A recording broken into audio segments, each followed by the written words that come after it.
আবহাওয়াজনিত সমস্যার কারণে বাংলায় পাঞ্জাব আলুর বীজ আসতে দেরি হচ্ছে, যার ফলে চাহিদার তুলনায় যোগানে ঘাটতি হতে দেখা যাচ্ছে।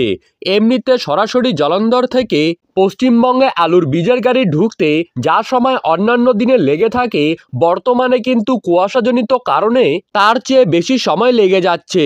ফলে অসুবিধায় পড়তে হচ্ছে বাংলার কৃষকদেরকে।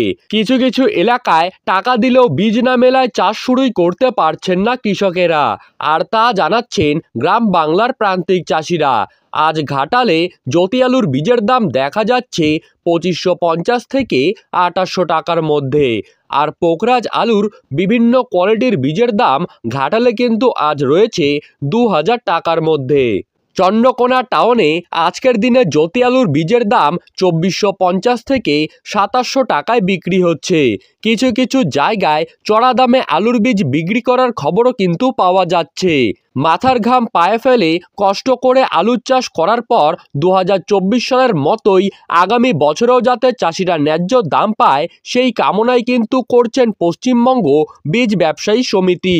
গত বছরের তুলনায় এবছর কি আলুর চাষ বেশি হচ্ছে, এই প্রশ্নটা বর্তমানে সকলের মনেই দানা বেঁধেছে। যারা এবছর শেষ পর্যন্ত আলু রাখলেন, তারাই কি তাহলে আসল ব্যবসায়ী? 2025 সালের আলুর বাজার যথেষ্টই উদ্বেগজনক হতে চলেছে, কারণ গত কয়েক বছরে আলু চাষ করে লস খাবার পর অনেকেই কিন্তু আলু চাষের দিক থেকে মুখ ঘুরিয়েছেন। আর 2024 সালে লাভের মুখ দেখার পর কিন্তু অনেকেই নতুন করে আলু চাষ শুরু করার জন্য অক্সিজেন পেয়ে গেছেন। সেজন্যই এবছর চাষের পরিমাণ বেশি হতে চলেছে। তাই 2025 সালে চাহিদার তুলনায় যোগান যদি বেশি হয়ে যায়, তবে কিন্তু আলুর দাম নিম্নমুখী লক্ষ্য করা যাবে। আর এসব চিন্তা সকলের মনকেই খেয়ে যাচ্ছে।